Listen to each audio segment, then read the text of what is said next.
Bienvenidos otra vez a Dharmatic. Mi nombre es Juan y el día de hoy tenemos un invitado nuevamente de lujo. Ustedes saben que aquí a Dharmatic tenemos puras personas de buen nivel y justamente estamos el día de hoy con un venerable Sonam Yamchu, que él está ahorita actualmente, pues tiene justamente el papel de venerable, ¿no? Y queremos hablar acerca de él, de su historia, un poco de cómo ve el budismo en la actualidad y también qué proyectos trae en la actualidad. Así que muchas gracias, venerable, por aceptar la invitación y muy bienvenido a este canal.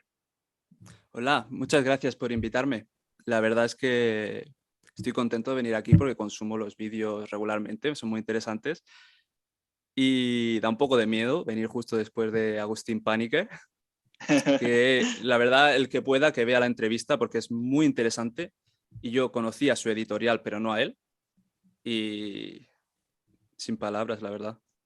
Sí, entonces los invitamos para que puedan ver esa entrevista y también que se queden viendo esta entrevista porque también se va a poner muy, muy buena. Así que, venerable, mi primera pregunta que surge en esta charla que quiero crear es, pues, a final de cuentas, ¿cómo se topa con el budismo? ¿Cómo es que llega a final de cuentas con el Dharma? ¿Fue por accidente? ¿El Buda lo encontró? ¿Usted encontró el Buda? ¿Cómo pasó esa cuestión de su primer acercamiento con el Dharma? Pues yo creo que fue un poco como si nos estuviéramos buscando los dos. Yo estaba estudiando la carrera de psicología en la universidad, pero a fin de cuentas no saciaba la búsqueda que tenía de entendimiento de la mente y demás. Entonces dejé la carrera y me fui a vivir básicamente a la calle. Cogí una tienda de campaña y dije, voy hacia el norte. Y me fui hacia el norte y pues cogía comida de la basura o cualquier cosa. Yo estaba buscando otro tipo alternativo de vida. No sabía muy bien lo que estaba buscando. Y hice distintos voluntariados en distintos sitios, como granjas ecológicas y demás, hasta que llegué a un monasterio budista. Y ahí fue donde recibí la primera enseñanza y donde todo el prisma Sí, cambió sí. completamente. Sobre Y todo es, cuando sí, perdón. sí, sí, sí, no, no, adelante, adelante. Que sobre todo cuando el maestro dijo la frase de esto que os estoy diciendo no es verdad. Tenéis que cogerlo, masticarlo, razonarlo y todo esto para integrarlo. Y ahí fue cuando dije, ostras, esto aquí merece la pena. Y específicamente, ¿el monasterio es donde actualmente se encuentra usted o fue otro monasterio? Fue otro monasterio, o sea, muy buen monasterio, pero al mes y poco contraje la sarna, que es muy contagiosa, y entonces pues me marché del monasterio porque justo iba a venir un curso de cientos de personas y podría haberse armado un escándalo. Órale. Y entonces se retira y nuevamente regresa ahí, o cómo es como que acaba a final de cuentas ahora sí como un bhikkhu, ¿no? Sí, pues de ahí seguí deambulando porque al final era lo que me gustaba, ir para allá y para acá sin un destino fijo. Pasé por varias experiencias un poco, no, sí, fuertes, pero no pasaba realmente nada, pero te veías completamente solo en la inmensidad, sin nada, sin nadie, sin... Entonces un vacío absoluto, ¿no? Entonces después de eso fui a un centro de retiros, estuve un tiempo, pero dije, no, yo lo que quiero es ser monje, yo quiero dedicarme completamente a la vida monástica y puse en Google, monasterio, monjes, España. Y el primero que me salió es en el que estoy, desde hace Oh, unos 6 o 7 años. oh, muy bien. Y nos puede compartir la tradición en la que es para ubicar un poquito los dharmáticos como en el mapa de esta enorme diversidad de tradiciones. ¿Bajo qué tradición ahorita se encuentra? Claro, estoy dentro del budismo tibetano en la escuela Karma Kayu. Dentro de todas las Kayu, la Karma Kayu. Y eso para ubicarlo un poquito es quien tienen al líder espiritual como el Karmapa, Karmapa, ¿cierto? correcto. Que Perfecto. por lo que tengo entendido, o sea, en mi escuela lo que se enfatiza es la práctica de la meditación. Igual que en los Gelugpa se enfatiza el estudio de la filosofía, debate y Sí. demás, el Karma Kayu se enfoca en eso, aunque no quita, y de hecho Karmapa ya ha insistido en ello, que debamos estudiar los textos porque es una parte importante del desarrollo. Para entender un poquito la figura del Karmapa frente a la del Dalai Lama, porque pues al final de cuentas el rockstar del budismo en Occidente, ¿no? Al final de cuentas es el Dalai Lama. ¿Cómo podemos explicar a los dramáticos para que entiendan estas dos figuras, ¿no? Teniendo como referencia, obviamente, a la figura del Dalai Lama, ¿no? Pues la verdad es que son muy similares, realmente. Claro, Dalai Lama tiene más esta repercusión mediática y el Karmapa lo que ha sucedido es que ha tenido más, ¿cómo decirlo? Sabotaje político. Entonces se le ve menos, está como más recluido haciendo ciertas enseñanzas online y demás, pero no se sabe exactamente dónde está. Porque, por ejemplo, en India no le dejaron aposentarse en ningún sitio. Cuando salió de India a dar enseñanzas, el gobierno no le dejó volver. Y ahí todo... Realmente no estoy muy informado porque trato de no meterme demasiado en este salseo budista, Claro, pero sí que hay como una especie de intento de como de sabotaje. claro. De hecho, generalmente no sé si usted también tiene esa misma impresión, pero el budismo tibetano siempre está como muy inclinado hacia estas cuestiones políticas, ¿no? Que a veces es difícil como practicante tratar, o sea, como usted dice, como usted lo dice como salseo, salseo político, ¿no? Yo le llamo como chisme budista tibetano, ¿no? Así como que eso es chisme budista tibetano, pero de cierta manera a veces es difícil, ¿no? Como occidental entender cómo se mueve también esa parte política, porque pues al final de cuentas es una parte política, y al final de cuentas también cómo evitar que no repercuta en la propia práctica personal, ¿no? Porque hay mucha gente que luego se soluciona muy rápido, ¿no? Ay, no, todo es lo mismo, todo es igual, pero ¿cómo separar? ¿Usted cómo le hace para mantener cada pieza en su lugar, ¿no? Claro, yo lo que suelo pensar, no solo con esto, con todo, es, es esto que estoy recibiendo ahora, que estoy escuchando, cambia en algo mi práctica y la mayoría de veces no es así. Realmente, si yo ahora mismo escuchara que el Dalai Lama va con mujeres haciendo cosas extrañas o algo así, no cambiaría en nada mi práctica. O sea, sería algo impactante, claro está, pero al final mi maestro es Buda y las enseñanzas de Buda no cambian en nada. Como decía un maestro mío, no hay que confundir el budismo con los budistas, porque en cuanto pasa por el filtro de la mente humana puede aparecer cualquier cosa. Pero vamos, no creo que, que vaya a haber un tipo de escándalo así. Pero ese es mi filtro para todo en general, si fuera mentira que los meditadores pueden volar, o si fuera verdad, o no cambia absolutamente nada mi práctica. Claro.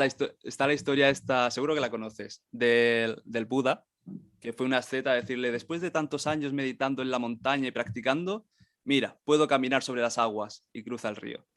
Y el Buda le dice, pues qué pena que hayas perdido tantos años, porque el barquero por una moneda te pasa de un lado a otro sin El ningún otro. problema.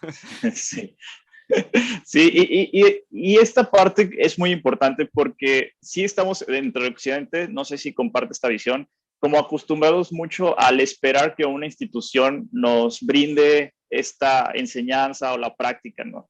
Y el budismo sí intenta hacer como esta importancia, ¿no? El acento está en la práctica, en el practicante. Al final de cuentas son importantes los maestros y no digamos dentro de las tradiciones tibetanas, ¿no? Donde el maestro tiene un gran énfasis, ¿no? En relación a la importancia, pero también es cierto como mantener las piezas en su lugar. Y aquí va mi siguiente pregunta en relación a la figura del maestro.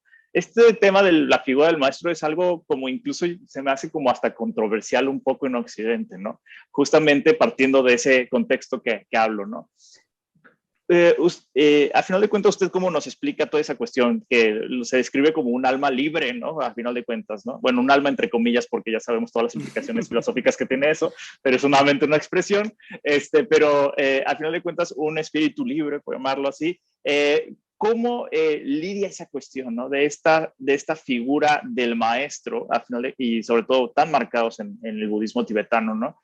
Cómo se tiene esta jerarquía del preciado maestro. ¿Cómo se lidia esa cuestión o cómo ha logrado conciliar que podamos explicarlo, que otros armáticos que estén por ahí puedan de cierta manera enriquecerse de esa cuestión? Claro, el problema, al menos el problema que yo me encontré al principio, es que tenemos muchas preconcepciones al menos en mi caso, del cristianismo, que me chirriaban muchísimo. En plan, esta idea de sumisión y de los pecados que cometo, de mi culpa y como esa culpabilización de que eres muy malo y, ¿sabes? Entonces, en cuanto vemos similitudes sobre eso en otras cosas, enseguida ponemos como la cruz. Realmente, vuelvo a hablar de Buda porque es el maestro, lo que decía era que todo lo que recibiéramos lo examináramos y lo probáramos, como si estuviéramos probando si una moneda es oro de verdad o no. Entonces, claro, todo esto de la fe ciega y demás, que no, en ningún momento se habla en el budismo de fe ciega. Hay varios tipos de fe y otra traducción de fe que utilizamos es la de confianza. Y una de las confianzas se desarrolla a través de la práctica y de ver que lo que hay es verdadero. No se habla en ningún momento de creer ciegamente en nada. Todo lo que te dice el maestro, si lo haces, pero lo haces ciegamente sin saber por qué lo estás haciendo, realmente no va a tener un impacto profundo en ti. Lo que nos chirría mucho del maestro precisamente es que sea alguien con mucha sabiduría o sea quien sea que se ponga por encima de nosotros a decirnos lo que deberíamos o lo que no deberíamos hacer, siempre nos va a molestar muchísimo. Por lo menos Claro. en mi caso, que he sido siempre muy egocéntrico, cuando es esto, siempre que nos digan que no estamos en lo correcto, eso ya per se nos va a molestar, lo diga quien lo diga. Y así es alguien como el maestro que tenemos menos protestad para debatirle, porque en teoría, si estamos con un maestro es porque es alguien que tiene más sabiduría que nosotros. Ahí también está saber escoger al maestro y dedicar un tiempo a examinar al maestro y escogerlo. No tirarse desesperadamente al primero que se sientase en una silla y habla muy despacito, con una voz muy suave, y entonces ya te vas con él porque parece muy meditador. No, hay que mirar lo que dice y lo que hace y si lo que enseña tiene un sentido o no. Luego aparte también está, es que es todo un tema, porque luego está puede que sea muy buen maestro, pero casi inevitablemente si vas a convivir con ese maestro durante un tiempo prolongado, inevitablemente vas a ver faltas en él. Ya sea porque es humano y las tiene, o ya sea porque lo que hace tú le das una interpretación en base a tus propias emociones y conceptos.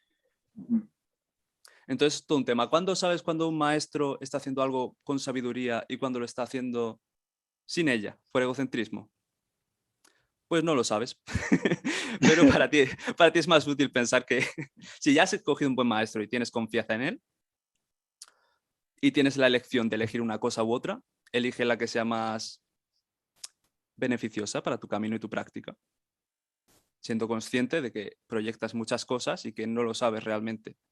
Al menos si no te basas ciegamente en algo, o sea, si no dices esto es así, por lo menos, a ver si me explico, que no digas esto no es así, esto está mal, digas no lo Claro. sé, que abras la puerta, que no cierres ninguna puerta.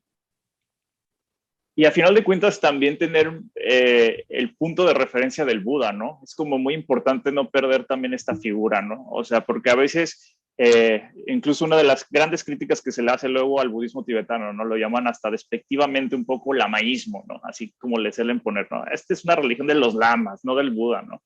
Pero realmente eso se pierde más bien en la parte, ahora sí, del practicante, donde pierde la figura del Buda, ¿no? Se pierde esta capacidad de observar las enseñanzas del Buda y se puede perder uno en este lamaísmo por tal, ¿no? Y basados en este punto de un poco la crítica hacia el budismo, actualmente usted cómo ve, se encuentra en España, allá, ¿cómo ve en su entorno al budismo en la actualidad? ¿Está echando raíces en España? ¿El español se lleva bien con el budismo de cierta manera o están en una etapa todavía primaria? ¿Cómo se encuentra el budismo? Pues mira, yo creo que los occidentales en general tenemos algo muy bueno que aportar al budismo, que es que somos más escépticos, más científicos, más... No tenemos un dogma de fe que nos hace razonar más las cosas. Y cuanto más las razonas y las experimentas, más las integras en ti. Entonces, por ese lado, no creo que... Porque a veces parece que los occidentales somos unos practicantes más egocéntricos y cabezotas, que no nos entra nada. Pero no creo que es así. Lo que creo es que estamos muy verdes. Ahora, por ejemplo, estoy estudiando tibetano para aprender el idioma porque me quiero ir a India a estudiar. ¿Qué pasa? Allí estudia mínimo 12 años.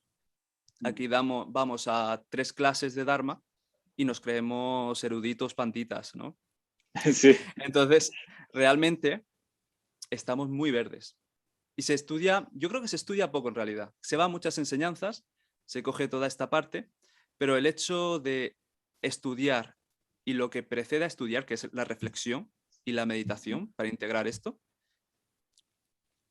yo creo que falta un poco, que tiramos un poco más para las prácticas vajrayana sin haber dominado los caminos previos. Nos vamos a algo muy avanzado. Queremos correr maratones sin saber gatear. Entonces, ni siquiera claro. tenemos una buena conducta ética y ya queremos ser yogis que van desnudos, comiendo carne y haciendo cualquier locura. Y eso es un camino rápido, pero un camino rápido para abajo.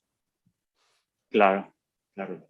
Y justamente en este comentario de los distintos caminos, ¿no?, que existen en el budismo, una de las fortalezas del budismo es que hay distintas visiones, ¿no?, con respecto a las enseñanzas del Buda. ¿Qué importancia actualmente tiene el hecho, antes de hablar justamente que empezamos la plática, hablábamos de esta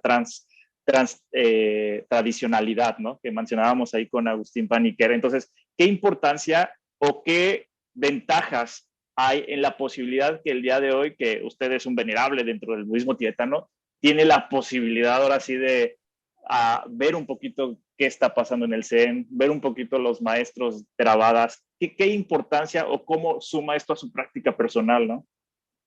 Vale, yo también tengo que decir que todo lo que diga y estoy diciendo es en base a mi opinión personal, no estoy hablando en nombre del budismo ni nada así, porque Claro. igual por ser un venerable se me atribuye el hecho de que lo que digo tiene más peso que otra persona y no es así. Igual lo ve mi lama y me, me da con la zapatilla. El caso es que, por ejemplo, eh, yo creo que es importante. Yo creo que es importante. Por ejemplo, yo uso textos Theravada para informarme sobre el Vinaya, la conducta y la meditación Shamatha, porque son las que más lo hacen y los que más experiencia tienen. Y los que menos sé son los Zen. Me gustan, los Zen me gusta, pero por lo que tengo entendido, los monjes Zen de algunas tradiciones hacen algo extraño como que dentro del monasterio son Zen y cuando salen del monasterio son laicos y beben y bailan y hacen todo tipo de cosas contrarias al ser monjes. Y eso es algo que no lo sé muy bien, pero no lo entiendo, por lo que me han contado algún compañero que ha estado en algún monasterio zen.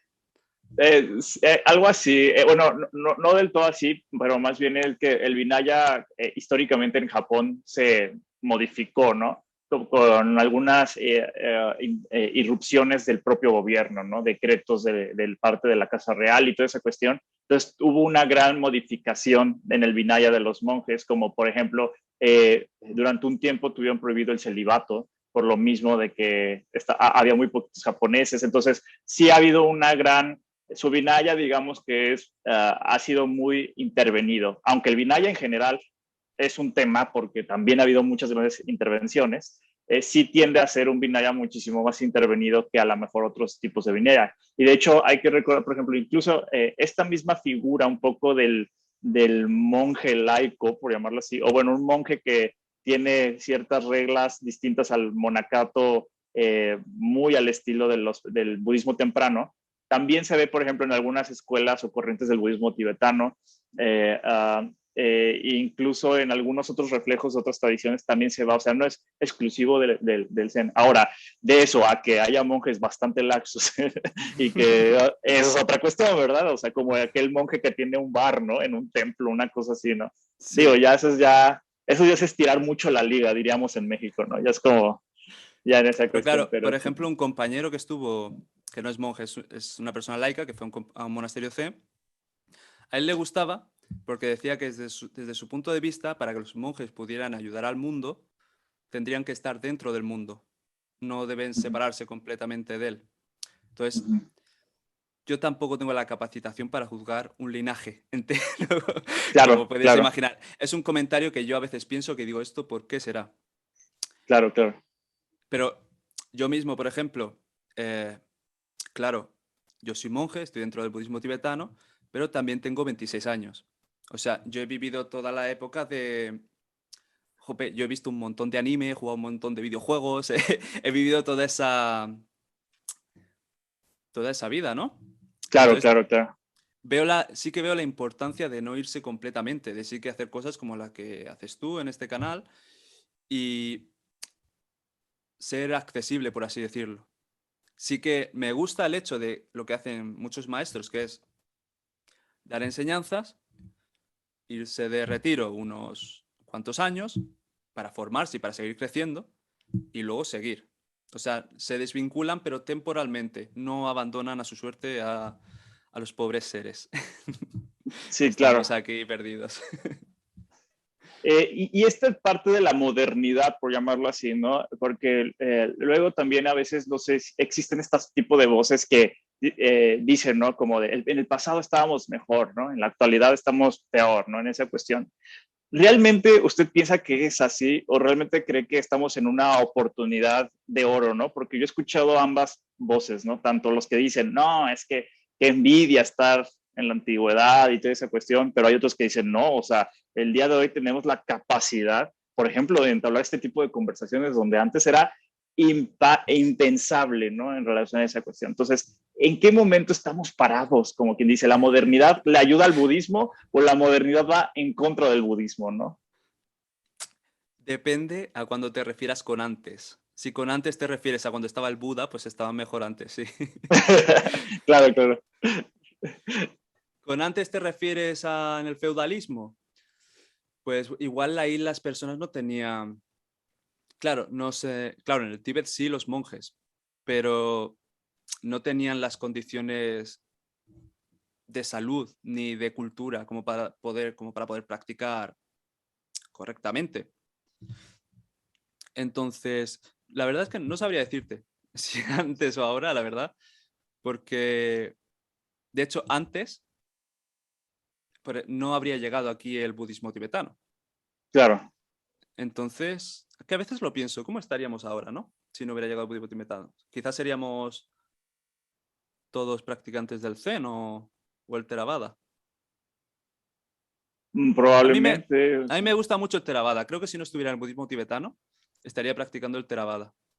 Me parece una práctica muy, muy pura y muy sincera.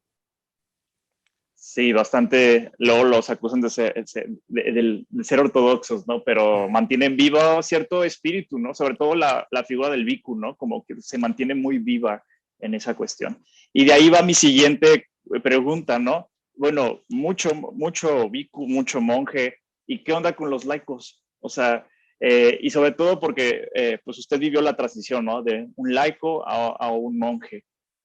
¿Cuál es la importancia y la figura a veces del laico? Que para mí siempre es la pregunta obligada con todos mis invitados, ¿no? ¿Y el laico en dónde queda en toda esa cuestión? ¿Cuál es la importancia del laico actualmente? Pues yo diría que toda.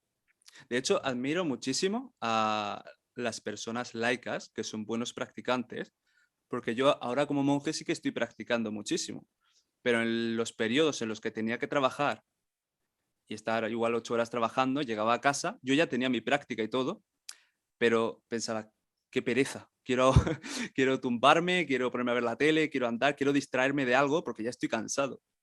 O sea, la persona que se levanta de madrugada para practicar, luego se va a trabajar, luego cuida de los niños y toda esta serie de obligaciones y sigue llevando una buena práctica, a mí me parece súper admirable. La verdad, yo no podría hacerlo. De hecho, los que somos monjes, los que tomamos votos, es porque los necesitamos.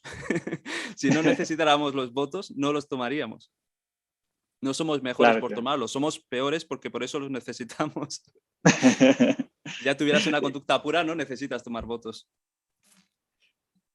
Y y, sí, y esta figura del laico muchas veces como que no es mencionada, ¿no? Como en las propias tradiciones, como que a veces queda como entre líneas un poco. Bueno, en el caso luego del budismo tibetano sí hay grandes laicos, ¿no? Sobre todo occidentales, ¿no? Que ahí tenemos a varios bastante importantes en relación a esa cuestión, pero ¿qué relación íntima que se crea? Porque hay una codependencia, ¿no? Tanto del laico del monje del laico, ¿no? Es como una convivencia. Incluso llegué a escuchar una vez que esta es como una especie de matrimonio, ¿no? El monje necesita del laico y el laico necesita del monje, ¿no? Para esa convivencia. ¿Usted cómo vive esa convivencia con los laicos, no? Sí, o sea, de hecho es que se dice que tanto el, tanto el practicante como el que lo apoya acumulan exactamente el mismo mérito. Entonces, ya no estamos hablando de que los laicos solo apoyen a los monjes, sino que también son muy buenos practicantes y aportan mucho a las enseñanzas. Y de hecho, sin ir más lejos, en el linaje Karmakayu, la mayoría de los padres del linaje eran laicos, hasta no llegar a Gampopa y el Karmapa, que ya pasaron al monacato. Estaban Naropa, Tilopa, Marpa, Milarepa, el famoso Milarepa. Y Marpa, incluso, que me hizo mucha gracia el leer un pasaje que le estaba diciendo a su maestro que como a que no hace falta hacerse monje para practicar. No es la gente haciéndose monje no es necesario hacerse monje. Y Marpa le estaba diciendo eso a su maestro. Entonces, claro, lo que le dijo su maestro es que parara un poco el carro, porque en unos cientos de años sus discípulos serían como un manto amarillo que cubriría la tierra de todos monjes, ¿no? Sí, sí. Entonces, claro, es que es como si te dicen, ¿qué pasaría si todos fueran monjes? Pues es inviable. ¿Qué pasaría Claro. si todos fueran laicos? Pues igual hasta sería más viable que si todos fueran monjes, pero creo que ambas partes comparten una importancia en sostener las enseñanzas. Y una cosa que me digo mucho a mí mismo y que es bueno tener en mente es lo que dijo Buda de que serían los propios budistas los que destruirían el budismo. Quiero Claro. decir, tenemos una gran responsabilidad de no o sea, encontrar el equilibrio entre esto que decíamos de ser ortodoxos, de los Theravadas, y el ser accesibles y no ser una mente de hace 5 siglos, porque la evolución es buena. Claro, Entonces, tanto para los monjes como para los laicos tenemos este deber de mantenerlo de una manera pura. claro. Y también aquí se nos viene un reto, ¿no? En Occidente, ¿no? Que al final de cuentas, a mí me gusta como nombrarlo, señalarlo como el New Age, ¿no? Al final de cuentas, ese New Age siempre ha sido alguien, domina mucho, de hecho, en los discursos con respecto a la espiritualidad en Occidente, ¿no? A veces encuentro muchísimo más proyectos, muchísimo más fuertes que propios proyectos budistas, ¿no? Frente al New Age. Y a veces hacerle, y no es que significa que nos peleemos, ni mucho menos, pero platicar y decir, bueno, eso que dices que dijo el Buda, pues no lo dijo el Buda, en realidad. Es difícil, ¿no? ¿Cómo usted tiene esta visión un poco de estas corrientes donde se intenta, pues tiene fines, ¿no? Distintos fines, pero hay uno muy marcado, ¿no? El comercial, el vender, el generar dinero de esas enseñanzas, versus a uno como budista decir, híjole, pues es que eso que pones en la frase no lo dijo el Buda, es que eso lo que dices no tiene que ver con el budismo. ¿Cómo usted lo ve esa visión? Claro, el principal problema es si estas personas se autodenominan budistas o no. Porque al final las propias, lo que caracteriza al New Age básicamente es que cogen un poco de todo, ¿no? Y se lo mezclan y se hacen su propia, pues, este prototipo de persona normalmente no se va a hacer budista, o sea, no va a practicar las enseñanzas de una manera rigurosa, porque no es lo que busca. Entonces, igual es mejor que practique eso que no practique nada, porque al final, por lo que tengo entendido, sí que cogen cosas de la compasión y demás, aunque dicen cosas un poco extrañas. A mí me hace gracia sobre todo esto de... ¿Cómo es? Como que le pides las cosas al universo y te las da, ¿no? Sí, sí, Como si sí. hubiera ahí algún tipo de Fuerza. Sí, que dices, quiero un coche, toma. Sí, sí, sí. Sí, no sé, otra cosa es que es eso, que se dominen budistas y vayan hablando en nombre de Buda, como tú dices, diciendo frases de Buda que no dijo Buda. Entonces, en ese caso sí que pueden estar haciendo daño, porque de unas enseñanzas con un peso y que son realmente una medicina para el enfermo, están dando a entender algo que no es así y puede alejar a muchas personas de algo que sería muy bueno Claro, o atraer muchas personas a hacer eso mismo. claro, completamente. Y otra de las preguntas que me surgen de estos retos que hay, a final de cuentas, es la disponibilidad de material, ¿no? En nuestro idioma, sobre todo, es algo muy importante. Nosotros vemos y analizamos un poquito la historia del budismo, tuvo que ver mucho las traducciones, ¿no? O sea, si nosotros vemos, por ejemplo, en China, lo primero que hicieron los chinos fue traducir el canon, ¿no? O sea, eso fue su dedicación. El Tíbet también pasó lo mismo, ¿no? Para que arraigara esa cuestión, tiene que haber el canon. La importancia enorme, ¿no? De cómo ir las buenas traducciones, que se hable el budismo en nuestro idioma, ¿no? Me he dado cuenta que muchos de los maestros budistas hacen este énfasis, ¿no? Hablen del Dharma en su idioma. Es muy importante que se hable del Dharma en su idioma para que agarre raíces. ¿Cómo estamos ahorita los hispanohablantes en ese aspecto, no? ¿Vamos bien? ¿Nos falta? ¿Por dónde tenemos que contribuir para que esto se vaya generando? Hombre, yo ya estoy intentando poner mi granito de arena aprendiendo a tibetano para traducirlo todo a nuestro idioma. Que por lo visto es un poco difícil porque tengo algunos compañeros de otros países de Latinoamérica y es un dolor de cabeza porque para mí es una palabra demasiado formal, para ellos es una falta de respeto y al revés, igual para mí algo que es demasiado vulgar, para ellos es muy formal. Claro. Entonces es súper difícil unificar. Pero yo creo que vamos bien. Para lo que busca la mayoría de personas, hay muchísimos textos traducidos al castellano. Si lo que buscas es realmente profundizar, entonces igual ahí ya nos quedaríamos un poco en problemas, pero aún así eso se suple con los maestros al final, los que sí que se han formado en eso o incluso que son tibetanos y han estudiado todo el ciclo de enseñanzas con el debate y demás, que eso es otra cosa que yo he hecho en falta, el debate, porque el debate sí que está el tibetano y ahora hace poco he estado informándome y en la FPMT sí que están haciendo debate en inglés, que por lo visto es bastante difícil porque con el tibetano, diciendo pocas palabras, abarcas muchísimo, porque está hecho para eso. Y nosotros necesitamos hablar muchísimo para decir lo mismo. Y eso dificulta el debate de rápido, ¿sabes? Sí, sí, claro, claro. Pero me parece una herramienta fundamental para consolidar el... No sé qué tiene que ver con lo que me has preguntado al principio, pero como he estado ahora mirando todo lo del debate y leyendo manuales y de tal, es apasionante. Completamente. Cómo dices algo, o sea, hay uno que defiende y otro que ataca, por así decirlo. Y el Sí, sí, que sí. está tiene que defender una postura. Entonces, como el que ataca le dice una cosa y este defendiendo va razonando y ta, y este, al final, el que ataca consigue que el que está defendiendo al final diga lo contrario de lo que ha dicho al principio. Y entonces es cuando gana. Completamente. Entonces, hay Claro. que tener una agilidad mental y una comprensión de las enseñanzas muy, muy vasta.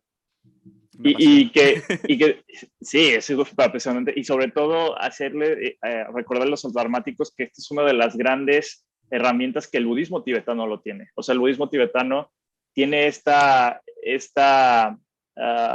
no sé si llamarlo tradición, pero esta disciplina, ¿no? Con respecto al debate que en muchas ocasiones en otras tradiciones no está tan estructurado, estudiado o puesto así como en técnica, ¿no? En relación a esta cuestión. Entonces es una de las grandes joyas que nos brinda el budismo tibetano, ¿no?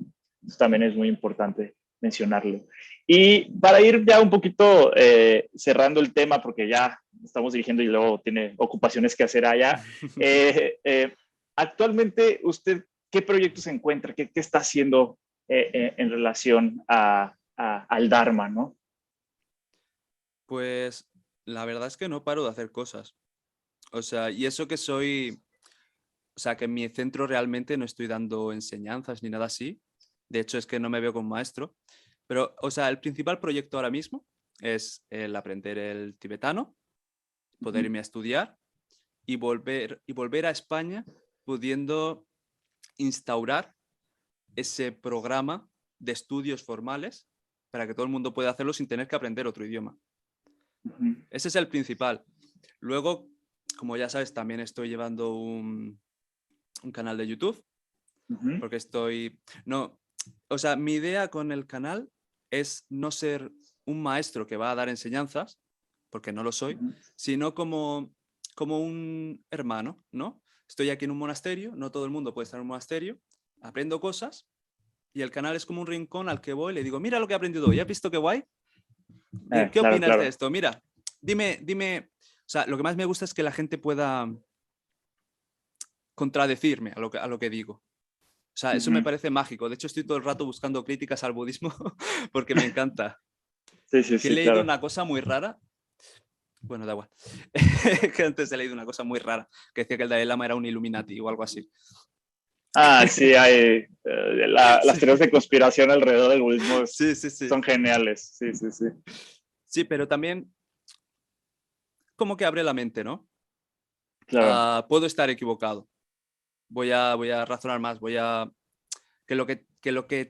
tenga un peso lo que piensas, ¿no? Que no sea, me lo han dicho y tiene sentido, entonces debe ser verdad. claro, A claro. mí yo leo eso y voy a buscar la información que pone, en qué se basa, ¿no? Por ejemplo, decía que el Dalai Lama lo financiaba la CIA o cosas así. Entonces me pongo a buscar documentos y es verdad, la mayoría de lo que dice no se basa en nada realmente, pero el hecho de yo buscarlo también me hace tener más comprensión sobre lo que Sí. pasa. No, y sobre todo que siempre es muy sano estar escuchando a los detractores, ¿no? O sea, es muy, muy sano. Aunque, bueno, sabemos que hay crítica que se hace para destruir, que simplemente su plan es destruir y pues eso pues no nos sirve de mucho, pero hay crítica muy fundamentada. O sea, realmente hay académicos, hay ciertas cuestiones, incluso hasta críticas que vienen de las otras tradiciones religiosas que hay unas que hablan desde la ignorancia, ¿no? Como este sacerdote que escribió del budismo tibetano satánico, hasta realmente críticas, ¿no? En donde se habla un poco de el budismo está interesado en aspectos de la mente, pero le falta el aspecto de la cuestión social, ¿no? Y que propios maestros importantes han dicho, oye, sí es cierto, ¿no? O sea, a lo Claro, mejor ahí nos falta todavía más involucramiento en esa cuestión, o sea, esta oportunidad de escuchar la autocrítica es importantísima, ¿no? Y de hecho creo que obedece mucho al espíritu de la enseñanza del Buda también. claro, claro, claro. De hecho, incluso la crítica destructiva puede ser bastante útil, de hecho, porque Uh siempre -huh. te va a ir ¿no? Como a tocarte lo que no quieres que te Fibras, toque. Sí. exacto, sí, Entonces sí, sí. es muy útil también, realmente. No hay que estar cerrado a nada que llegue. Así que también para que sepan los dramáticos, aquí abajo voy a dejar el link del canal del Venerable para que lo puedan ir a visitar allá. Y luego le ponen aquí, vine por Dharmatic, para que vea un poquito el apoyo también de los dramáticos. Y también quería preguntarle, ¿cuál es la importancia ya para ya ir concluyendo ya la última, la importancia de que haya diversidad de voces en el budismo, ¿no? Que no solamente exista una voz, ¿no? La del Dalai Lama, o nada más exista la del Karmapa, sino que exista desde el budista que está en el activismo social, el budista que está en la política, el budista que está en la cultura pop, el budista que está en los derechos de la diversidad sexual. ¿Cuál es la importancia que haya budistas hablando del Dharma del Buda desde cada uno de sus propias experiencias que están viviendo? Hombre, pues solo hay que ver lo bien que ha hecho. ¿Cómo se llamaba? Richard Gere, Ajá. ¿no? El hecho. Porque pasa de ser algo muy extraño, que igual está guay porque es oriental. Creo que allí no usáis la palabra guay, ¿verdad? No, es No, como cool, está sí, padre, también que decimos está mucho chido. padre, está Sí. chido, ajá, ajá, Entonces, no es algo que es exótico porque es oriental y visten de rojo y hacen cosas extrañas, sino que se normaliza como no una religión extremista o algo así, sino una ciencia de la mente, una práctica de autodesarrollo del potencial innato que tenemos y que es algo tan básico como pararte un momento a respirar y sentirte, ¿no? Empezar a ir de la cabeza para allá y para acá. Entonces, sí, claro, por supuesto, cuanto más voces, cuanto más opiniones y más aportan, ¿no? Completamente. Pues muchísimas gracias, Venerable. Con esto ya cerramos para poder dejar que lo hagan. Espero que no sea la única vez que esté por aquí, por Dharmatic, por ahí. A todos quiero darles como una segunda repasada a mis invitados con temas más específicos Por ahí. favor, Ajá. por favor, haz lo que puedas para que vuelva Agustín. Sí, completamente, sí. Muchos me hablan de la entrevista de Agustín y también no sé si ya vio la del doctor Roberto, también es súper interesante. Muy, muy buena entrevista del doctor Roberto. También, entonces, pues sí, voy a hacer lo que vuelva Agustín, pero también voy a hacer que vuelva usted para seguir platicando. Nuevamente les hacemos las invitaciones para que vayan al canal del Venerable a seguirlo. Y pues no sé si quiera concluir ya al final con algo que nos quiera dejar aquí en el video. No. Perfecto. Pues con eso nos vamos despidiendo. Muchísimas gracias, Venerable, nuevamente. Y pues nada, muchísimas gracias a todos los dharmáticos. Recuerden checar aquí abajo el link del canal del Venerable y pues nos seguimos viendo. Y pues yo me voy, pero no me voy sin antes decirles que Buddha bless you. Nos vemos a la próxima. Bye.